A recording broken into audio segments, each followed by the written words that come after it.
You're listening to the Fan Club Podcast, where two polar opposites experience each other's fandoms for the very first time.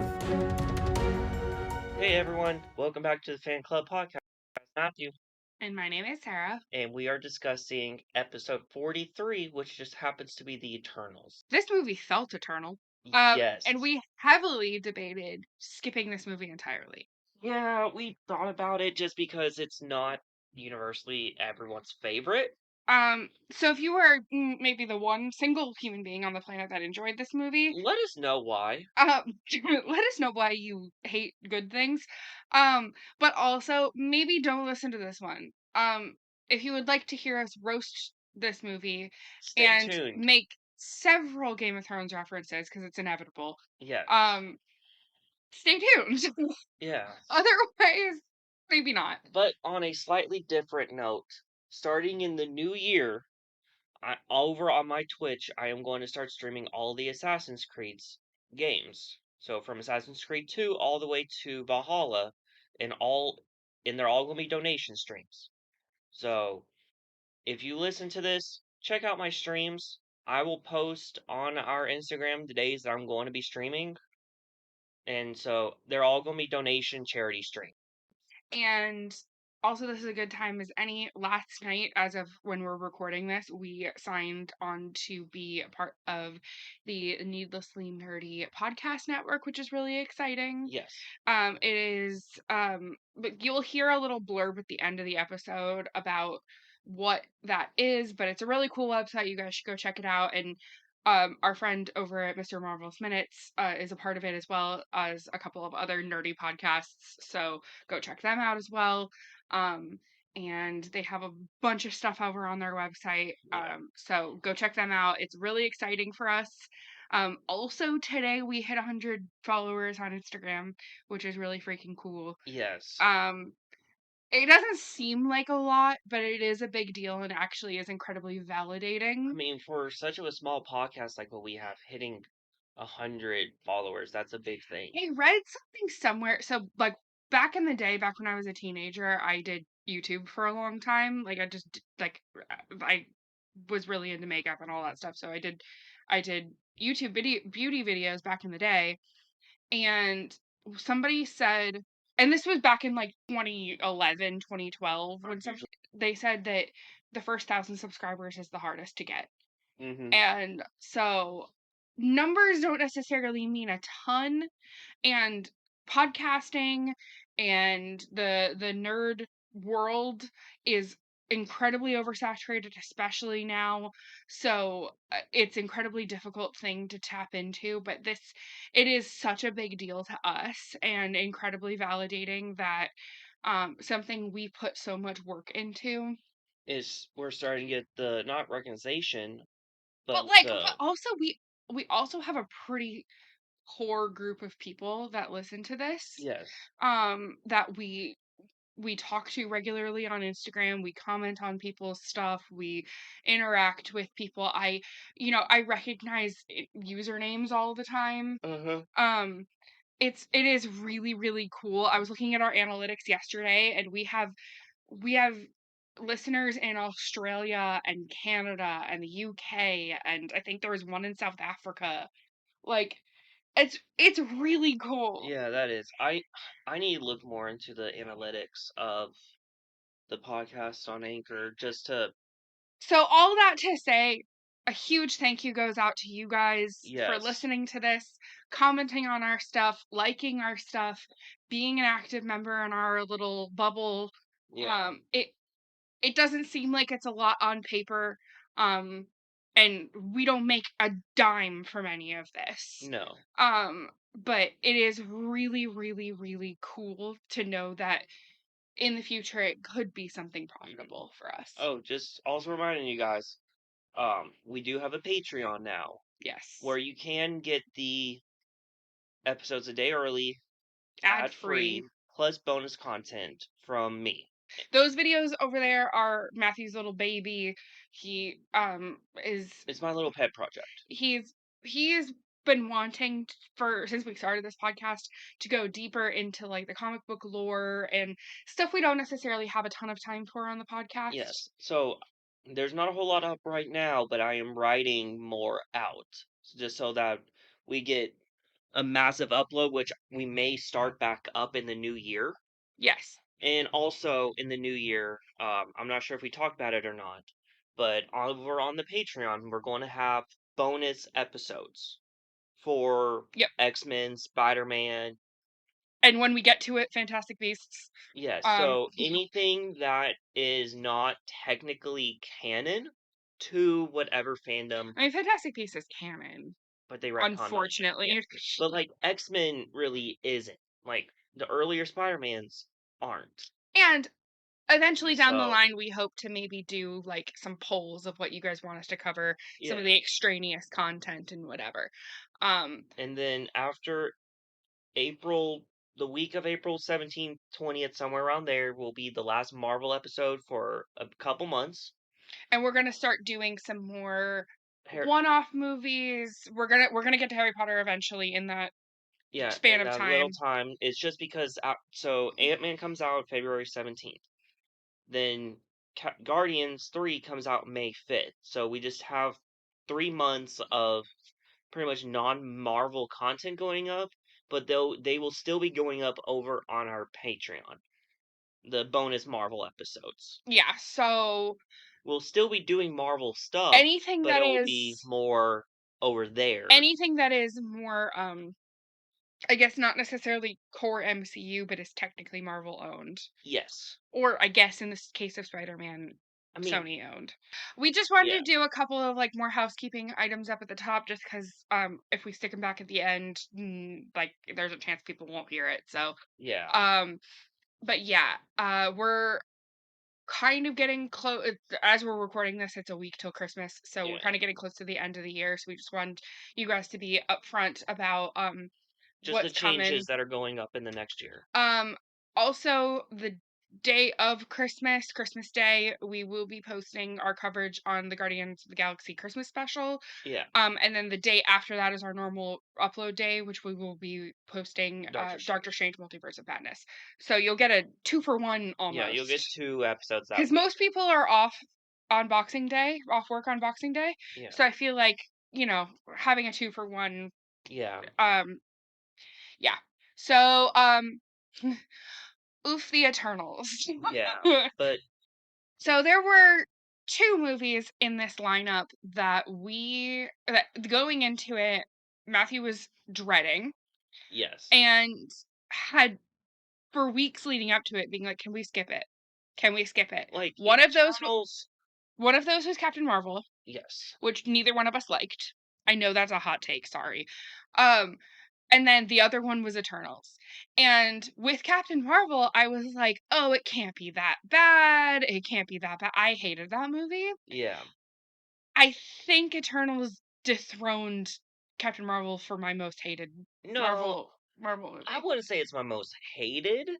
It was bad. I just I don't know a lot about the Eternals from the comics. That's the Yeah, I thing. really didn't know what to expect other than people didn't like it.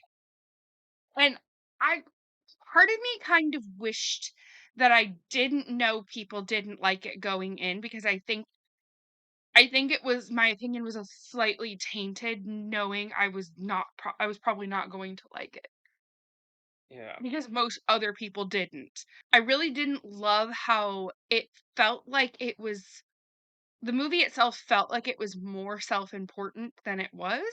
yeah, Um it felt very self-aggrandizing for lack of a better phrasing. I know that's dramatic to say about a movie, but it felt um it felt like it, I don't know. It didn't feel super earnest to me, and it didn't feel super earned either. And what I've really enjoyed about the MCU thus far has been its ability to balance the humor and the tenseness. yes, and it didn't really It do Every very. time there was a joke, it felt like it was deterring from the story.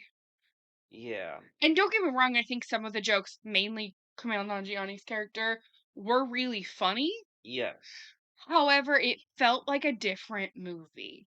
yeah. Um, and like I don't dislike them having jokes. I it's a part I welcome in most MCU movies. Yes. But it has to be earned Yeah. and the story can't suffer for it. Yeah. It just felt weird. And I didn't think most of the characters were that compelling. There were multiple story beats that were trying to pull at my heartstrings, trying to make me feel things. The only time I really felt even remotely sad was when Gilgamesh died. Yes. And even that, I I didn't there was far more build up to his death than there was to what's her face? Ajax. Ajak. But there's far more build up, but it wasn't they wanted me to feel things like I would have felt for like when Dobby dies in Harry Potter, like spoiler alert. But yeah, they wanted me to feel the same way, and I'm just like I just there were a lot of things that these characters a lot of things that these characters did that I was like I just don't care. Eternals wasn't terrible, but it wasn't good. I just think it thought it was doing what it actually wasn't, if that makes sense. No, that makes complete and total sense. So this movie was released in 2021 and directed by Chloe Zhao, Yes. and it starts with this basically this novel of scrolling text. And my first note is literally, "What is this, Star Wars?" Yeah. Um, because like Star Wars starts the same way. I don't dislike that aspect of things, but when you're gonna have some kind of word introing your move some kind of words introing your movie, it can't be a ton of like lore and stuff that your audience doesn't know anything about. Yeah, and it was. I mean, Star Wars does the same Mm. thing. Okay. I've never gotten into Star Wars. I don't hate it. I just it's not necessarily my thing. Yeah. Um, but like it's one thing when it's like the first movie that you have seen of this franchise that you need to get introed into the world. Yes. Like, if they did it, it's just weird with how they did it. But this is obviously these are the first time we're really meeting the Celestials and the Eternals in it, and we've heard about some of this lore. We've seen the Celestials before. Yeah, I know, but what I'm saying is the amount of like lore that they introduced to us that they dumped on us, for lack of a better word, was just like Mind blown. like Not mind blowing, what but do I do with this information? yes. Like you read that and you're like, "Hey." Like, I would have rather you have shown me the introduction to this instead of making me read it. Yeah. I can completely understand that. Um, But it just, I like this movie just based on, like, you like this movie? it's not my least favorite. I say it's in the Wow. bottom third. It's in the bottom third, but I like the This is history. easily the worst MCU movie for me. And I don't think I'm alone in that. Um, no, I like the history with it. Like, the ties to Greek mythology, the ties to that stuff I like. Like how was the inspiration for Athena, and Icarus was the for Icarus, and that sort of stuff. Here's my thing. Same thing with Heph- uh, Hephaestus. It was the same thing with the. But you know me, I love Greek mythology. Yes. Here's the thing. I didn't necessarily mind the ties, but this movie did a lot of like, see, we know this thing. We know this thing Yeah, that you know. yeah. And they just want to like knee you in the rib But cage I about really it. did like the whole Odin and Thor references in it. I really did like because I didn't catch those the first time. Yeah, But it makes sense though because the Internals are older than I just think that there's a right way to do a callback, and I don't think this movie was it. I wouldn't say callback. I would say it's just more References. yeah. I wouldn't so much say like a callback I would say is if Well, Like okay, in like an it Avengers movie where they did the spinning shot, or I would like say, in Shang-Chi when they reference Trevor and the Mandarin. yes, that would be a That was a callback. callback. But with them just talking about Thor and Odin, I would just say it's more of a Yeah, but it's like reference. it's trying to reference something that you already know. And the biggest thing for me personally, the biggest glaring issue for me was the shot at the very end when Icarus is flying into the sun. I hated that. It's uh, Flew too close to the sun. like um like it really felt like they felt like they were doing something with that. For me, the internals, which you kind of said earlier, or not while we were watching it, that it felt more like a knockoff Justice League. Yeah, it well, and okay, I mean, but I there's don't know anything about DC other than what Matthew has told me. He literally has a Flash tattoo on his chest. I don't know anything about Justice League other than what Matthew has told me and a tiny bit of like what I've absorbed from, living in the world. I want But to cover Justice League, but it's like a 4-hour movie. but it felt as though I don't know of the timing of everything, but it felt like they were trying to make the Marvel version of what that movie was trying to do. Technically, the Avengers are the Marvel Justice League. It Technically, it was the way that their powers I mean, there was really only two that were similar to Justice League. They're you could argue that Athena is a Wonder Woman counterpart, you could no, argue that Icarus was Superman. no. Icarus was Superman. He had the same powers as Superman. And what was her name?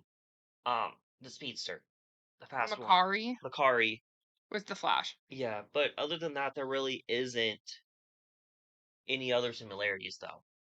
Um, so like I mentioned in the intro, the Game of Thrones references are inevitable because we've got both Kit Harington and Richard Madden in this Plus, someone movie. named Cersei. Yeah, which okay, can we just get the I have a note about it later, but can we just get this right out of the way? I had a really hard time in this movie. Not just my mind just went to that every single time they called her by her name. Mm-hmm. Cersei. It reminded me I've only ever seen the first season, but in Riverdale, Veronica's mom's name is Hermione. Mm-hmm. And watching the entire first season, I've I hated that I hated every second of that. It's an it's an uncommon name to begin with. Yeah. Plus it's a name heavily associated with an incredibly popular IP. Yeah. Like why? Like, why? But And this this movie could have named her I know that she's based on a comic book, but yeah. they literally could have named her anything or not casted 2 Game of Thrones actors. It felt Yeah. weird. But I do like how they introduced, kind of like what I said earlier, Blade in the end scene credit plus the Black Knight. I really did like that. I have nothing against Kit It's Harington or Richard Madden. I actually like both of them. I think they're both incredibly charming. If you want a non-Game of Thrones good movie that Richard Madden is in, he's the prince in the 2015 Cinderella with Lily James, and he's wonderful in it. yes. He's so freaking charming. I mean, he's Oh, literally Prince Charming, but yeah. he's awesome in that Yeah. movie. He's also Black Knight.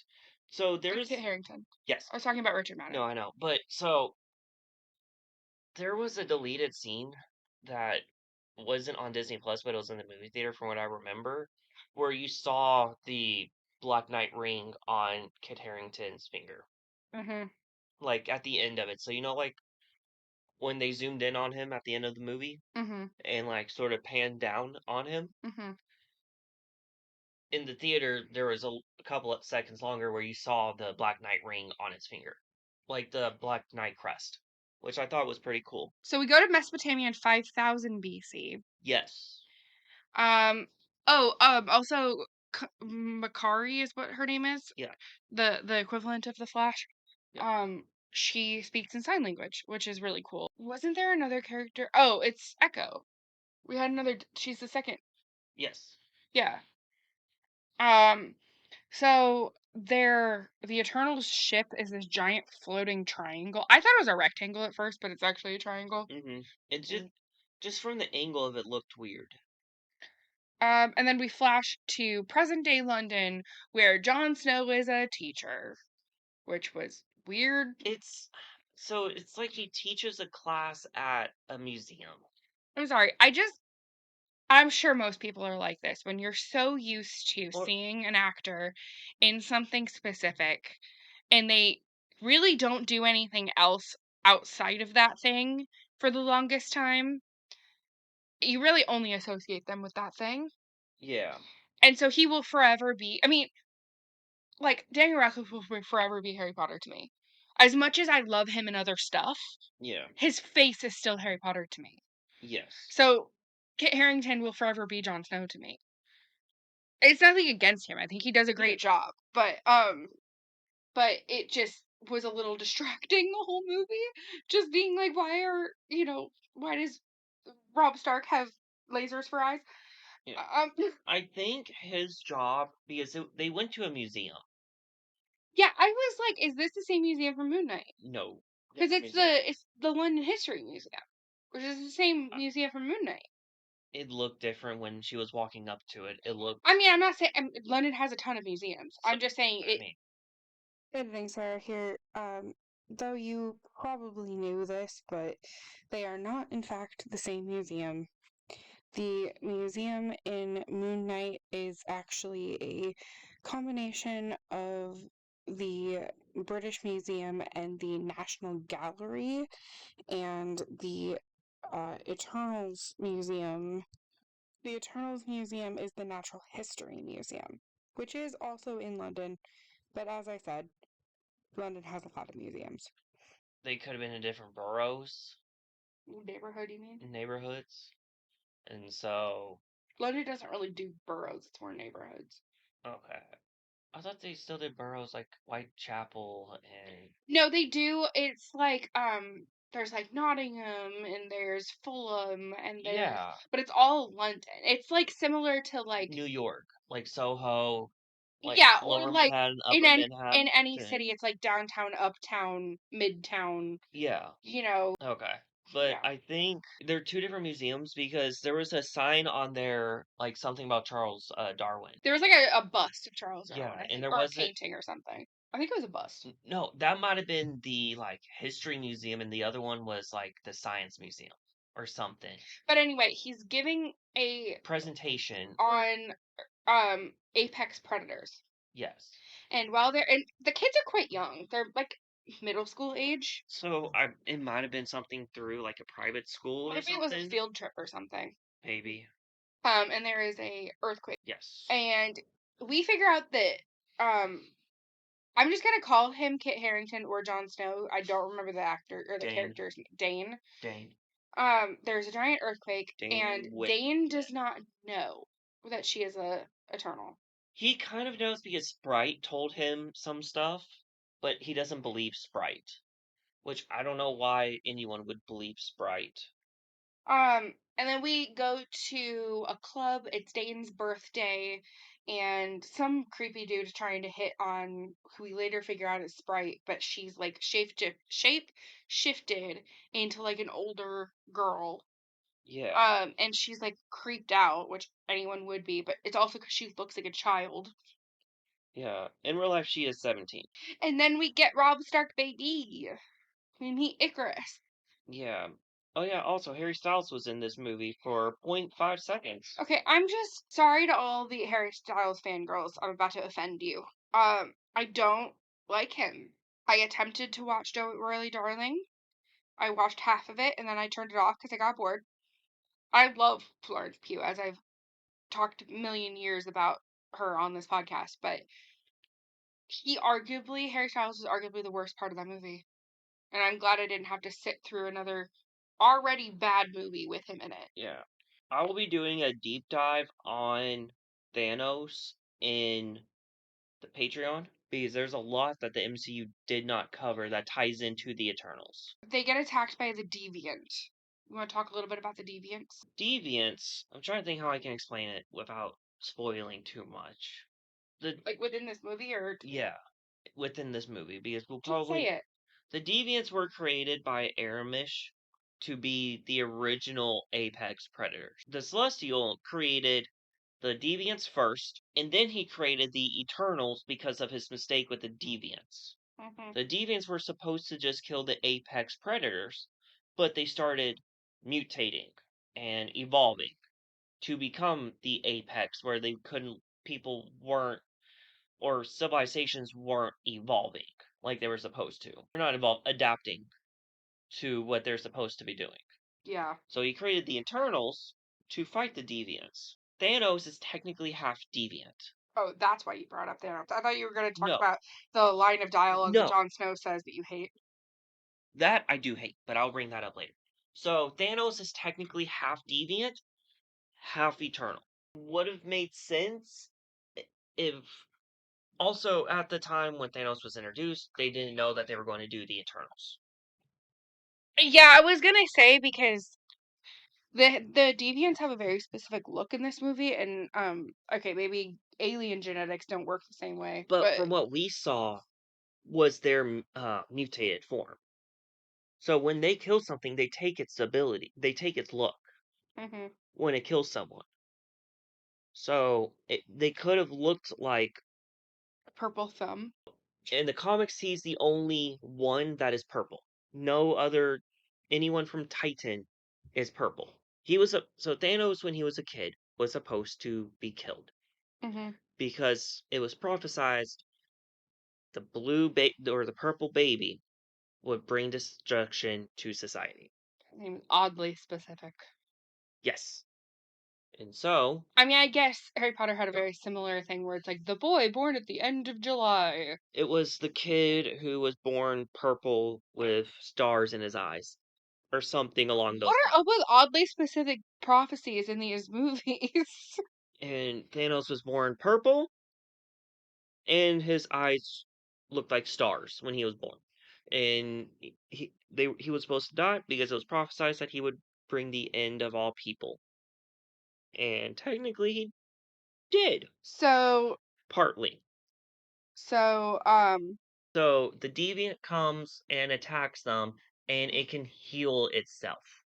And the deviants aren't even going after humans anymore like they've done for the last 7,000. I, Icarus comes in, they're fighting. Icarus pretty much gets beamed down.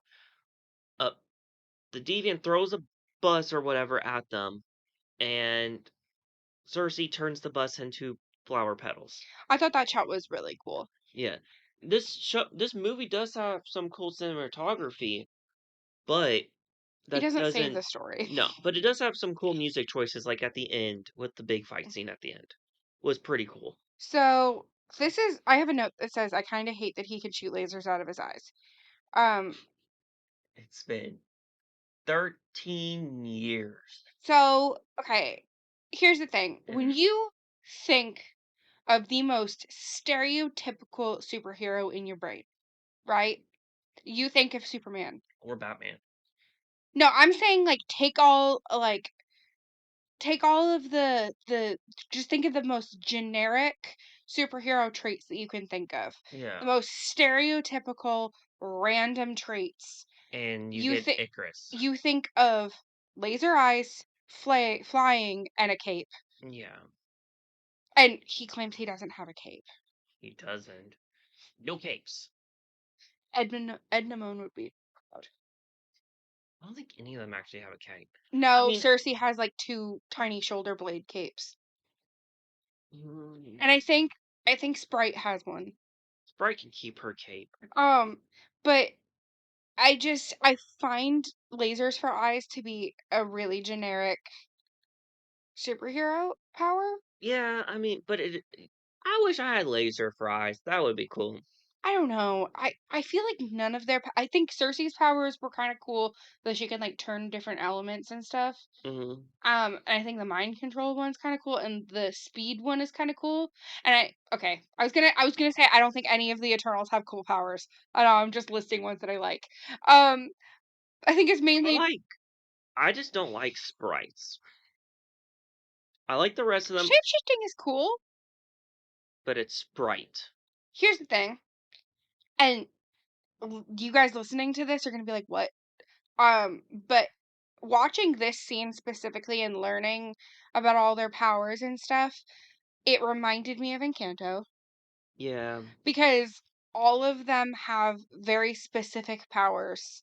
And, like, so Sprite is Camilo, and I guess Cersei is Isabella, and I guess Druig is Bruno.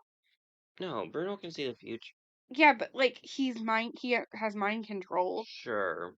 Um, but like they all have like weirdly specific No, I powers. would say Druid would be more of like the little kid, But it also the animal one, oh, Antonio. Antonio, because he can talk to animals. But it also reminds me of Incredibles. Um, so this is the dialogue scene that you hate. Yeah, this is what killed this movie for me. And it's so early in Yes. the movie. So Kid Harrington Dane asked Cersei, "Why didn't you guys help with Thanos or any of the wars? We were told not to interfere." That sounds like a cop out. And It all sounded like the writers were like, "Oh crap." we don't know why, but we need to tie Thanos into this. Like, It's the same thing that we had, the same issue we had with Captain Marvel. Like, why didn't she help? yeah, Because they didn't think about her yet. yes, That's why. yeah, pretty much. It just it felt like an easy cop out answer. Like, yes, I know they were instructed, but they were also instructed to help build society. But then Thanos killed half of the world, which set them back. So they didn't even do what they were supposed to do by helping society advance. Society went back 5 years to a decade, essentially, with losing half the people. Yeah. So they failed at their one mission, essentially.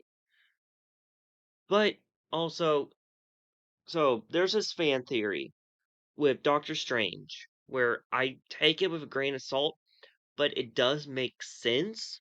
Where, so if you remember in Endgame or Infinity War, is it Infinity War? Yes, it's Infinity War.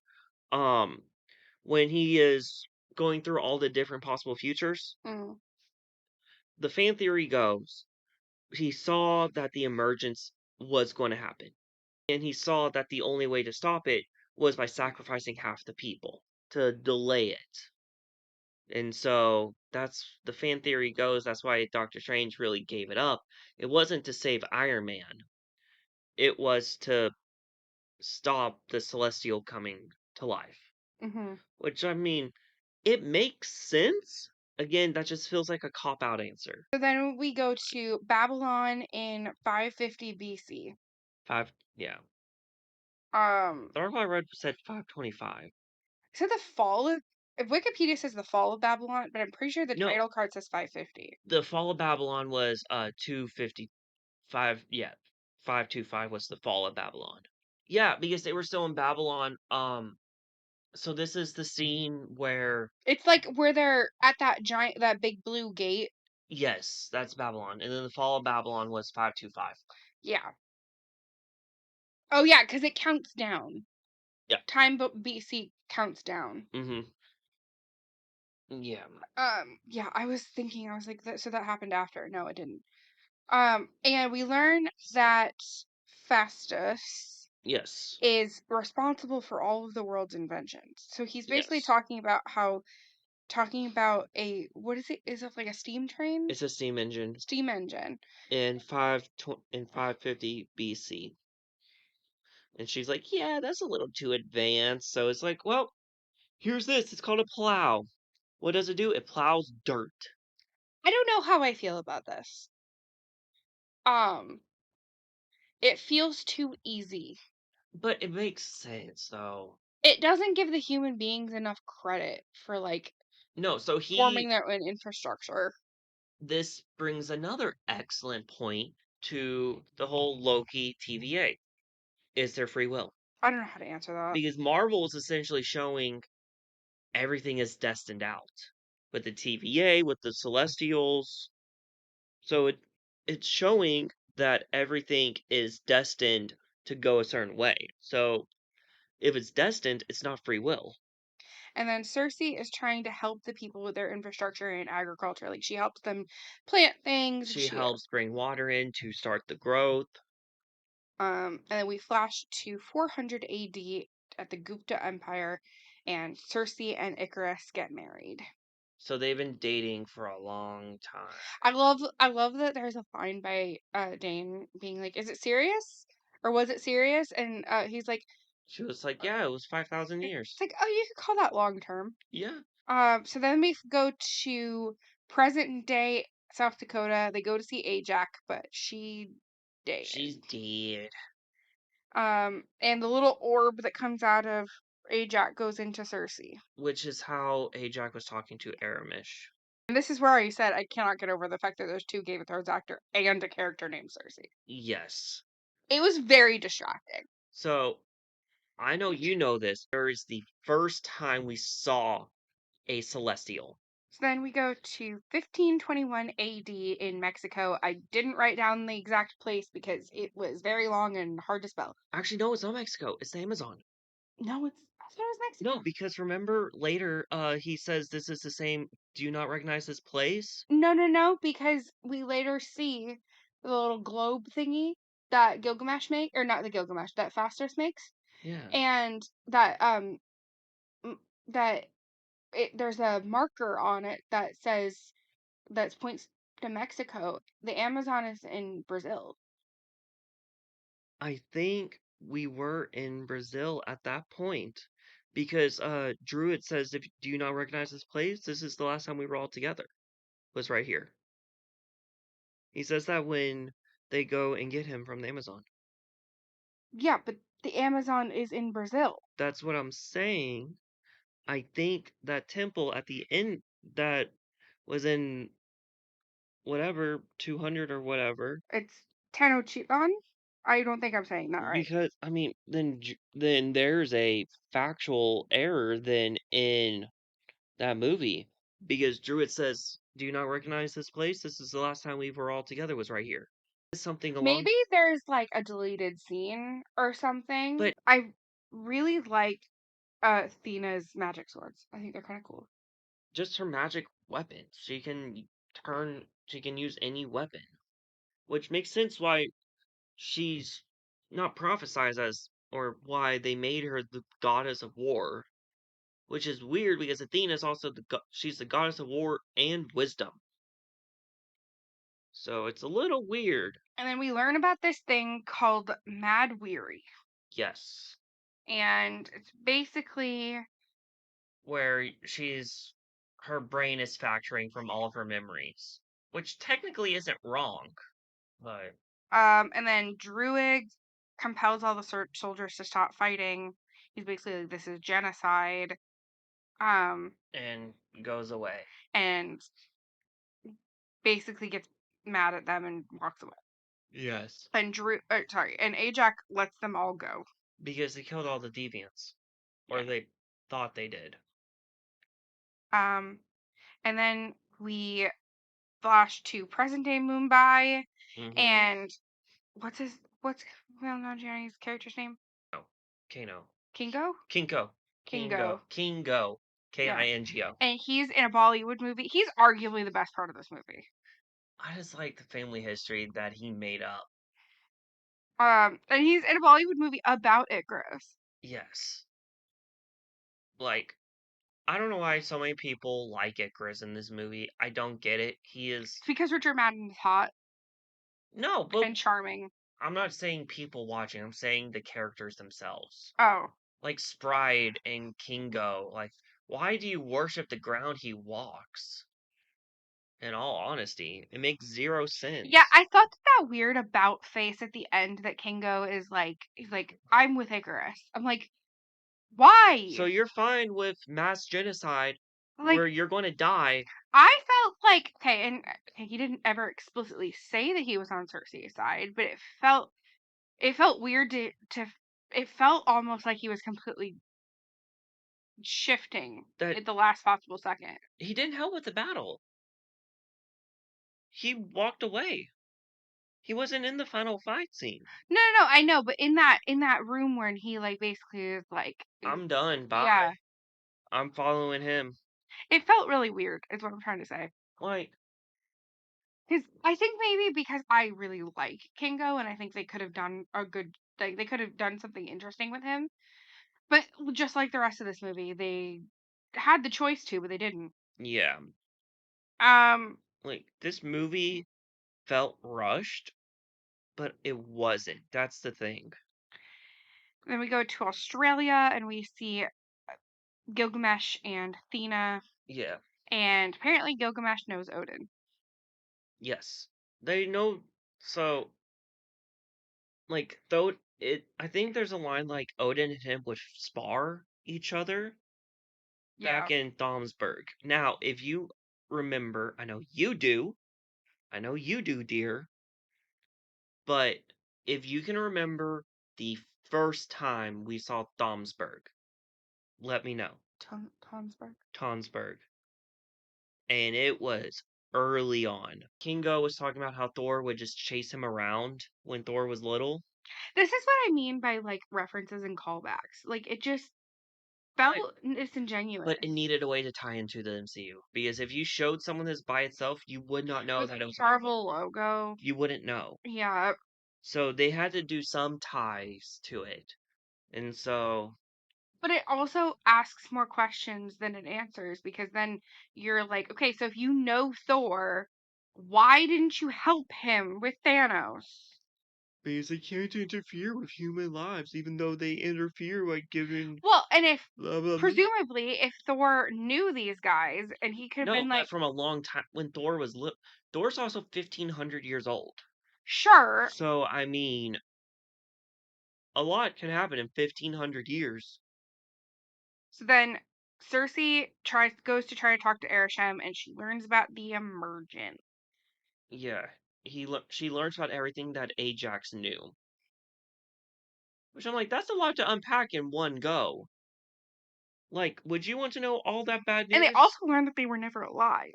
Yeah, so the Eternals are essentially It kind futuristic or alienated it robots. kind of reminds me of in Westworld when the hosts figure out that they're not that they're not human No, a little bit. less because at that In point, Westworld it's played pretty bleak, but yes. I mean I guess it's not bleak in this, but Yeah, I mean, Thena was right all along. Her Mad Weary was just so whenever a planet dies, they die also, but their memories get pulled into this what database type thing? Like their subconsciousness and memories get put into this wall where Ermish will study to try to stop more deviants. But like if you created the deviants, wouldn't you be able to just uncreate them? You had to put them on each planet. So when the Celestial comes to life, it would just destroy the deviant, right? I feel like we've been saying, oh, then we go here, then we go here, but this movie does bounce around a lot. Yes. So then we go to the Amazon. Yes. Which I love that this title card, I said this when we were watching it, but I love that this title card didn't say the Amazon rainforest or the Amazon. It just said Amazon, Mm-hmm. which I don't know where your brain went, but it definitely didn't go to the rainforest. Mine definitely didn't go to the No, rainforest. yours went to Jeff Bezos. It did. I'm like, where's Jeff? I'm sorry. I'm the only one who thinks I'm funny. Um, You're not wrong. it was just a weird, like, if you wanted me to think of obviously we are in the Amazon rainforest. I know context clues are a thing, but like, just say the Amazon or the Amazon rainforest. Yeah. Don't just say Amazon. Anyway, um, Icarus gets picked up by a deviant, and um, Thena just like randomly starts fighting Icarus because of the Mad Weary. Yes. Um, and Icarus is fighting like a super super vicious deviant. Yeah.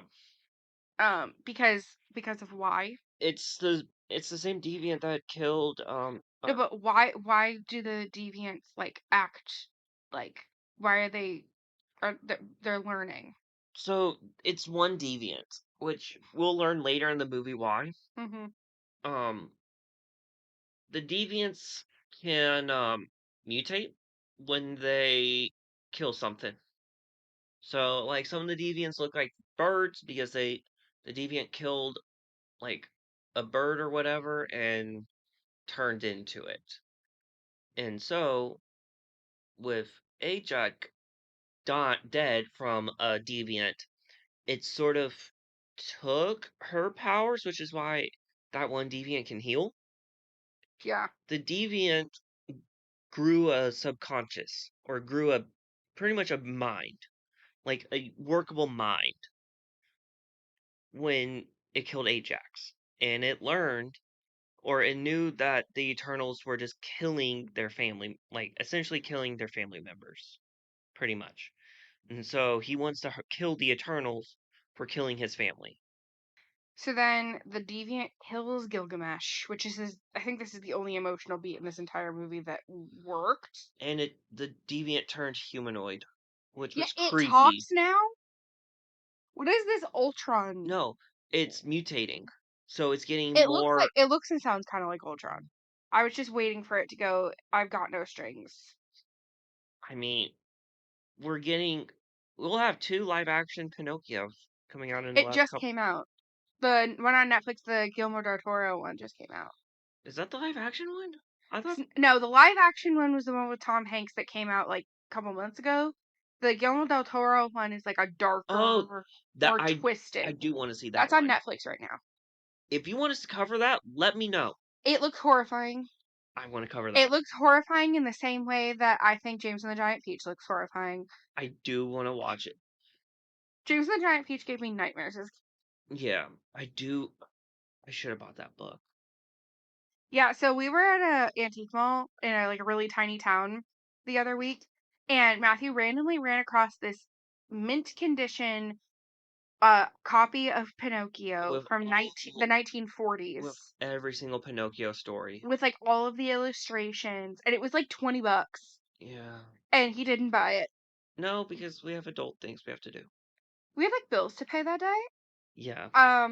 But still, If it's there next time we go, I'll buy it. yeah. If it's still there. But it's like it was one of those like random little antique shops in the middle of nowhere, Yeah. and it was like such a like random lucky find. Yeah, I should have just bought it.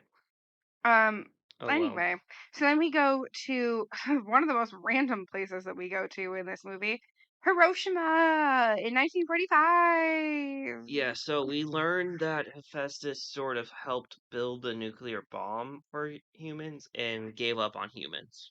We go to Chicago present day, Mm-hmm. and his kid thinks that Icarus is Superman. Yes. So that just like further proves my point. Yeah, pretty much.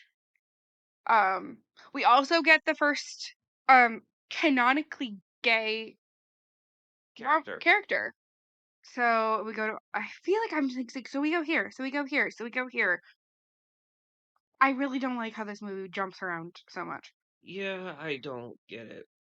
Because I think other MCU movies have done that without it feeling like. I mean, they did that with Endgame. Yeah, but it didn't But they did feel it that way. better. They did it better because it was entire scenes. It wasn't here, like We're not pinging all over the globe and all over no, the they were just pinging timeline. all We go to Iraq and over. Which they find the triangle ship. no, so the triangle ship's been buried there since they landed in Mesopotamia. Yeah. And they also find Makari. And okay, this is one of the weirdest references. He calls her by a very specific name, and I was like, okay, that's got to be a reference to something. And so I googled it, and it's a reference to a Charles Dickens character that she's like an old spinster type. And I was like, okay, if I didn't Google that, I would have no idea what that was. Yeah, Maybe it's like a character from The Great Expectations. I think I might have read in high school. I Maybe. never did. But I do like we saw the Excalibur sword. It's in there. I was gonna say, isn't that the thing that Stan Lee would say? But that's Excelsior. That's Excelsior.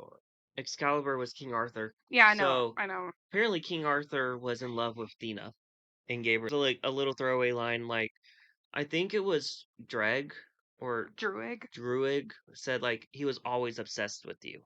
I Be- do really like this little tiny hint of a romance between Druid and Makari. I think it's really I think sweet. it's more than a little. It's not explicitly said until like pretty close to the end, Mm-hmm. but they're very sweet all throughout, and then Uh, they're all like, "This happened." mm-hmm. Just like, No, that was the Sprite one. That was Sprite. no, because they're like Druid and Makari are like flirting, Mm-hmm. and I think it's Kingo is like, "When did this happen? Did you Oh guys know about?" yeah, yeah. And then Festus tells us about his idea for what he's calling the Unimind, which I like Kingo's name for it better. Rainstorm. Uni means one. You want to Mind means mind. explain what the Unimind is? So the Uni mind, it's just pretty much just all the Eternals channeling their power into one person, where it's just one person using everyone's like strength. Why they can't just individually all blast their powers. Because like the Speedster doesn't have a blasting power. Sprite doesn't have a blasting power. Hephaestus doesn't have a blasting power. So I mean, it would have to be either Cersei or Druig to do it because they're the only ones that can manipulate a person. And this is where we get a flashback that basically completely character assassinates Icarus. I would have been fine with him being the very classic superhero leader. I would have been fine. It Yeah. really wouldn't have made a difference So to me. Icarus killed Ajax, And pretty much. I I felt like they were really going for the twist villain at the last second, and it just like it felt weird. So Icarus is pretty much a diehard Celestial fan. So basically they go to Alaska, and the deviants were trapped in the ice for centuries. Yeah, And for about 5 centuries. he throws Ajax off Because Ajax wants to stop the insurgents. the emergence. Emergence. And she gets killed, and Yeah. he flies her back to South Dakota to like stage her body basically. Yep. Plot twist. I can't say I saw it coming, but I didn't see any of this movie coming. So like it, and I didn't care enough to like be like, "Oh my god." I felt like if any of the characters were going to have a plot twist, I I don't think it would have been him. I don't know who it would have been. I think if they wanted somebody to be betraying them, I think it should have just been Sprite. Sprite's not strong enough to do anything on her own. Every time they called her Sprite, I think of the soda. Ugh. And so Icarus comes back, puts a suit on, blows up the. Can we talk about the outfits for this movie for a second? Um, they're lame. They. They're like if you take your kid to a Party City or a Spirit Halloween, and your kid's like your 5-year-old is like, I want to be a superhero for Halloween, and this is what you buy them. That's the thing. They are the closest to the comics. Okay, but still doesn't mean they're good. Festus takes the orb out of Cersei to make like the bracelet so they can do Yeah. the mind thing. And then Icarus decides to throw Druig off a cliff. And when I say throw, No, out of the air and laser him into the ground. yeah, which I completely Like, thought he was dead. yeah, same here.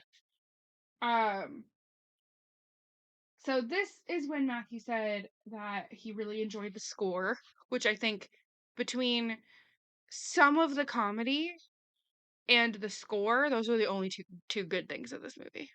Yeah, like that that score in the fight scene was awesome. It was upbeat, it Well, was rocky. there's some Pink Floyd in the beginning of the movie. There's like a couple of really interesting music choices, but the actual original piece of score that they're doing during the fight scene at the end, Was really yeah. cool. It was like it was very rock, hmm which felt it felt right with the Speedster and Icarus fight. Yeah, with Makari. With Makari and hit I like and how Ic she's like running circles around him. and just, like, going back, punching him, going back, punching him, I like, really like the cinematography or the special effects, whatever you want to call it, when Festus like basically traps Icarus that was with cool. all like the I'm just gonna call them laser chains. Let's go with that. That's not a bad one. The Laser Chain. That could be a cool, like, metal group, the Laser Chains. That's a cool the name for like a rock group. Yeah, the Laser Chains are I playing sound at the like the lamest mom. So you're the laser chains. Laser Chains would be a cool, like, heavy metal band. If you want to name your heavy metal band the Laser Chains, Give us credit. and Give us credit. then Druid lives, which I'm like, okay. Cool, good for you. You were useless 95% of the movie. And Thea basically all the while is like in this cave with the deviant and she's like fighting him and then she like slices him in half, basically killing him. So I'm like, so this crazy powerful being is just killed in about 10 seconds. No, he was trying to suck her power, so he was distracted. So she spawned, like, It just felt her too knife it kind and of went, like, "Phew!" it kind of felt too easy to me. I mean, it's also a deviant, so, I mean, the rest of them are dead. And then we get Tiamat, the celestial, emerging. And this is where Matthew and I went really off the cuff with our random jokes of this movie. So there's like this giant hand emerging from the sea. Like, And water levels just dropped probably, like, 400 feet, and 100 feet. Cersei is trying to like turn the whole thing to stone. And so we were like prices of marble just went way down. Like, she turned him into stone. Like, if you in the MCU, if you wanted a marble granite business, you're set for life. Celestial masonry. Dollar a square yard because it is solid marble. Okay, what I want in a future movie is just a throwaway billboard. Like a throwaway joke of just a billboard in the background of a shot that of like them trying to say that they decided to sell sell off all of this marble. I don't need a line about it. I just need like they're in New No, York I City. want them to I, reference. they want you want to them to acknowledge it. I want someone to say, "Why is there a hand in the ocean?" They did the news thing at the end. I'm saying in a different movie, 'Cause in a different MCU IP. I would love, or I would also love if a character, like, okay, you bring a character brings another character into their home, and you see like a brand new renovated kitchen, and they're like the one character is like, oh, this is a really nice kitchen, and the other character is like, thanks, I harvested some of that marble from the Indian Ocean. I think that would have been funny. Because if I'm remembering in No Way Home, Doctor when Peter, MJ, and Ned go into the Sanctum Sanctorum, I think he says something along the lines of, "We have magical beings now coming out of the ocean," or "We have beings coming out of the ocean." No, I don't need that. I just want specifically to the reference to the marble. That's not going to happen. I just think that would be really funny. Yes, that would be funny, but I think they reference it in No Way Home. I think it's The when existence of the celestial. yeah, of the hand coming out of the ocean. Because I think it's Doctor Strange is up on, like, the balcony of, like, the staircase, like, sweeping out, like, Hmm. doing the snow with him wearing, like, the sweater, talking to Peter. And he's like, "What do you need? We're trying to deal with a celestial coming out of the water." Or Yeah. with something like that, I believe. For the die-hard Marvel fans that, like, dissect Had everything, better memory than us. that have better memory than us, let me know. I know we did it out of order. That's why I don't really remember if there was that line or not. So then Cersei basically gives Sprite the ability to be human because she hates that she can't age. that she is, like, set as a little kid. Which I'm like, I do, however, really like the Kingo makes a Peter Pan reference earlier. I do not, however, like the romance between, or I guess it's one-sided, the unrequited love that Sprite has for Icarus. I think it's weird. Maybe it's because the actor is a child and I find it weird. They don't actually like do anything, but it's like it feels strange to me. And so then Sprite goes to school, presumably in India, Yeah. because she goes back with Kingo. And Arishem basically brings them all up to space and is like, "I'll be back for judgment," and then puts them all back. And then the post-credit scene is Jon Snow getting a sword. Yes. And we learn that Blade is coming out. And that is a wrap on Eternals. Okay, so timeline-wise, Eternals takes place between Far From Home and No Way Home. So that is a wrap on Eternals. Yeah. I really can't see any movie dethroning this as my worst MCU movie.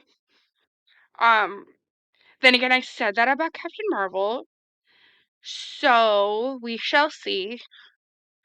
But I think the MCU knows, I think Kevin Feige knows how badly this one was received. Yeah. So I think, hopefully, one can hope that he learned his lesson. Yeah. You would think that Kevin Feige knows what the hell he's doing these days. I mean, he doesn't direct them, he just produces them. Yeah, but he's not gonna put money behind something he doesn't think is gonna work. But you think this is in the middle? No, That's bottom third. that still surprises me though. It's in the bottom third. You think Captain Marvel's worse than this? Yes.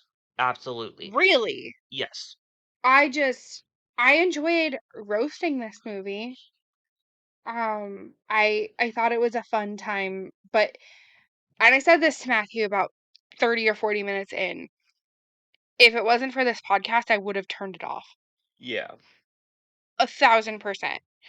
I can totally understand where people are coming from when they hate on Eternals. It is not a good movie. And there are definitely a handful of movies in the MCU that I will come back to on a rainy day. This is for sure not it. No. Like, I might go back to Civil War on a rainy day. I might go back to, probably won't go back to Infinity War because it's a little depressing. Endgame maybe for like the camaraderie aspect of things. Yes. I might go back to like some of the more individual OG movies. Like Iron Man 1, Iron Man 2, those, yes. But I don't think I will come back to Eternals, possibly ever. I don't blame you. So, next week, the day after Christmas, Uh-huh. we will be doing Doctor Strange Multiverse of Madness. Yes. Which is another movie I don't have much context for other than the fact that Wanda's in it, so I'm excited about that. Yes. But I don't think I will be happy with it because most people seem to think she's a villain in that movie. She is. And from what I understand, I don't know how, but Spider-Man plays some kind of a role. The events of Spider-Man plays a role. Join us the day after Christmas. Yes. Merry Christmas. Yeah. Because obviously we won't talk to you until after Christmas is over. Yes. So, Merry Christmas.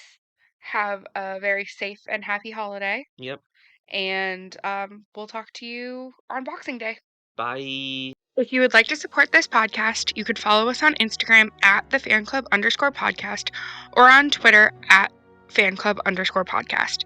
You can also support us on Patreon for bonus content and get ad-free episodes a whole day early. All of our socials are linked on our Linktree, which is linktr.ee/thefanclubpodcast. The Needlessly Nerdy Podcast Network is a conglomerate of podcasts and blogs that provide entertainment, news, and reviews about all things nerdy, including movies, TV shows, books, video games, tabletop games, cons, pop culture, and more. The mission is to create a safe community of nerds and geeks from across the world. Go check them out at needlesslynerdy.com.